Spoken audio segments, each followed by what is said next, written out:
For 130 years, All Saints Anglican Church Community Center has been a home for the abused, vulnerable, and homeless people.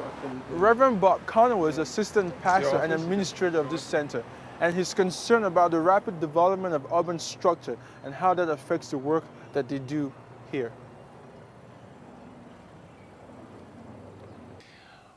My name is Bob Conway. I've been an Anglican priest now for 25 years.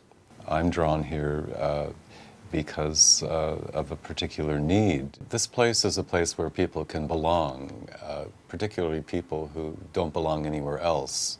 They can find this place as a living room for them. They can be respected by our volunteers and by the staff.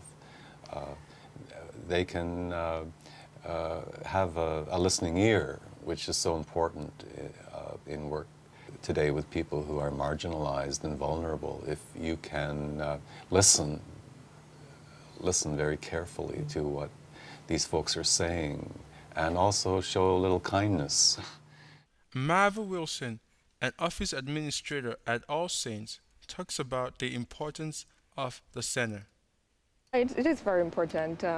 We have people who have been coming here for years who have nowhere to go in the day. Like the night shelters, they're open until 7 a.m. in the morning, and after that, there's nowhere else to go.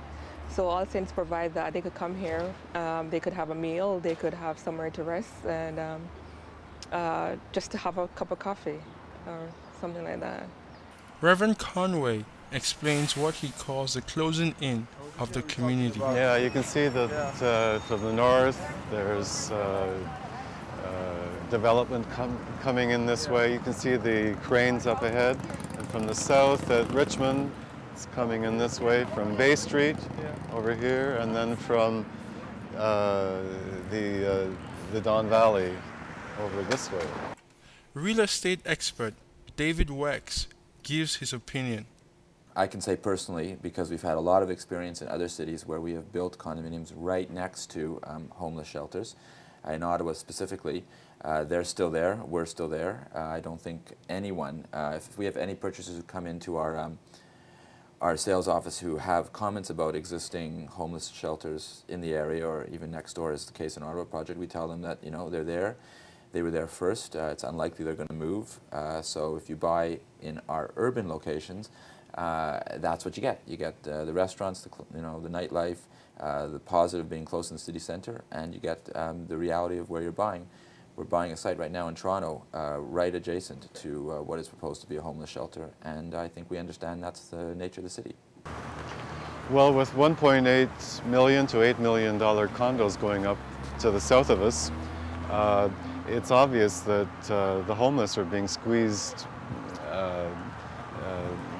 daily, and that from the direction of the south, the north, the east, and the west, there's nowhere to go. Here is what two faithfuls of the center had to say. What can you do about it? Can't do anything about it. No. If you go shoot them all, maybe, right? But what? You'd be okay that way. If you had a chance to talk to then you get your own business going right for yourselves. if you had a chance to talk to the government, right, about You can't get a chance to do those shit, Yeah? but how would you feel if this place wasn't available for you to come to and other people to come to who needed this place? How would you feel? It'd be very, very difficult because it'd be a question of where you go during the daytime. It means that people who don't have a home can be here when they can't be at the hostel. Conway offers a solution to this threat to his community. Well, I think that the best thing is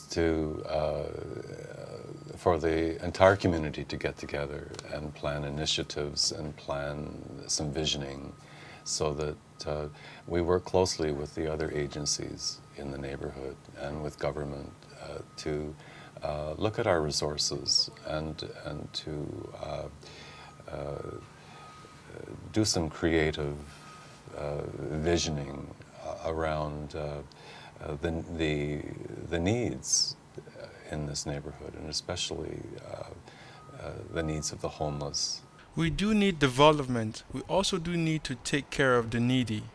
Hope someone out there is listening. Daniel Dixon, reporting for the Journal.